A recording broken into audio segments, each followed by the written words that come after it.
नमस्ते। हरतालिका तीज एक ऐसा शक्तिशाली व्रत है जिसे रखने से माँ पार्वती जी ने भगवान शिव को अपना जीवन साथी बनाया। आइए जाने इस व्रत की कथा और इस व्रत को रखने की संपूर्ण विधि। भाद्र मास के शुक्ल पक्ष में तृतीय तिथि में हरतालिका तीज का व्रत किया जाता है। इस दिन भगवान शिव और माँ पार्वती जी की पूजा की जाती है। ऐसा माना जाता है कि जो इस व्रत को रखता है भगवान उसे आशीर्वाद देते हैं और उनकी मनोकामना पूरी करते हैं। हरतालिका तीज की कहानी एक पवित्र कथा है जो स्वयं भगवान शिव ने माँ पार्वती को सुनाई थी। एक बार माँ पार्वती कैलाश पर्वत पर जाकर भगवान शिव से उन्होंने पूछा, हे माहेश्वर, कोई ऐसा गुप्त रहस्य बताओ जो सभी के लिए आसान और महान फल दे। भगवान शिव ने कहा, हे देवी, मैं तुम्हें एक ऐसे व्रत के बारे में बताता हूँ जो गुप्त है, जैसे तारों में चंद्र, वामन में ब्राह्मण, पुराणों में महाभारत और सभी ग्रहों में सूर्य। इस व्रत को करने से तुम्हें मेरा साथ बहुत ही आसानी से मिल गया। माँ पार्वती ने कहा, हे प्रभु, मुझे इस व्रत के बारे में सुनने की बहुत इच्छा है कि मैंने इस व्रत में क्या किया था। भगवान शिव ने कहा, आर्यव्रत में एक विशाल पर्वत है हिमालय, जहाँ पर अलग अलग प्रकार के वृक्ष हैं और वो बर्फ से ढके हुए हैं। तुमने इस जगह पर 12 वर्ष तक तपस्या की थी, पानी में रहकर और अग्नि में तप कर। माता पार्वती भगवान शंकर को मन से अपना पति मान चुकी थी, जिसके लिए वे दिन रात तपस्या कर रही थी। यह सब देखकर उनके पिताजी चिंता में आ गए कि मेरी पुत्री का विवाह कैसे होगा।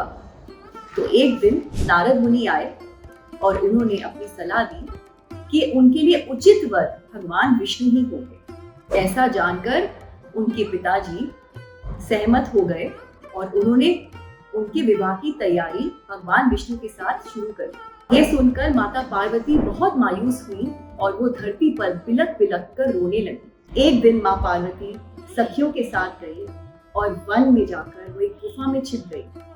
वहां उन्होंने भगवान शिव की आराधना की। भाद्र मास के शुक्ल पक्ष में तृतीय तिथि में उन्होंने भगवान शंकर की पूजा की और साथ ही साथ जागरण भी किया। भगवान शिव माँ पार्वती की पूजा से बहुत प्रसन्न हुए और उन्होंने उन्हें दर्शन दिए और उन्हें कहा कि हे पार्वती, मैं तुम्हारे व्रत से बहुत प्रभावित हूँ, बताओ तुम्हें क्या चाहिए। माँ पार्वती ने भगवान शिव से कहा, मुझे महादेव को अपना पति बनाने का आशीर्वाद दीजिए। ऐसा सुनकर भगवान शिव ने कैलाश पर्वत पर माँ पार्वती जी के साथ विवाह किया। इस व्रत की विधियों और फलों के बारे में भगवान शिव ने कहा, जिन महिलाओं को सुख और सौभाग्य चाहिए उन्हें ये व्रत विधि पूर्वक करना चाहिए।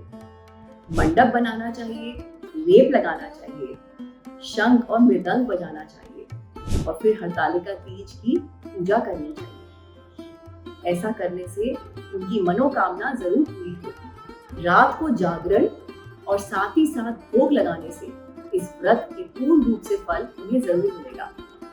हरतालिका तीज के दिन स्नान करके सुबह सुबह भगवान शिव, माता पार्वती और गणेश जी की मिट्टी से प्रतिमा बनानी चाहिए।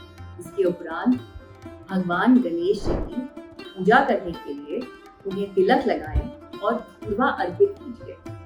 साथ ही साथ भगवान शिव को बेलपत्र अर्पित करें और माता पार्वती को श्रृंगार का सामान अर्पित किया जाए। सभी वस्त्र और अन्य सामग्री भगवान को अर्पित करें और हरतालिका तीज कथा का पाठ किया जाए। इसके बाद भगवान गणेश जी की आरती की जाए और भगवान शिव और माँ पार्वती जी की भी आरती की जाए। आरती के उपरांत भोग लगाएं और प्रसाद सब में बांटें।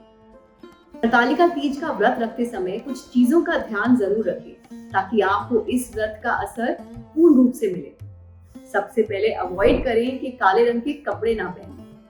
कोशिश करें कि इस दिन निर्जल और कुछ ना खाएं। कुछ भी खाने या पीने से इस व्रत का असर कम हो सकता है। साथ ही साथ ध्यान रखें कि आप इस दिन और इस दिन से एक दिन पहले भी मांस, मछली या मुर्गा ना खाएं। साथ ही साथ शराब, का सेवन और बेवरेजेस का सेवन ना करें। व्रत रखने से एक दिन पहले कोई तेलीय पदार्थ ना खाएं, क्योंकि उस दिन आपको प्यास लग सकती है। कोशिश करें व्रत शुरू होने से पहले आप अनार जरूर खाएं, क्योंकि उससे आपको प्यास बिल्कुल नहीं लगेगी। ऐसे ही कुछ व्रत के बारे में जानने के लिए like and subscribe to our channel and download the Mama app now.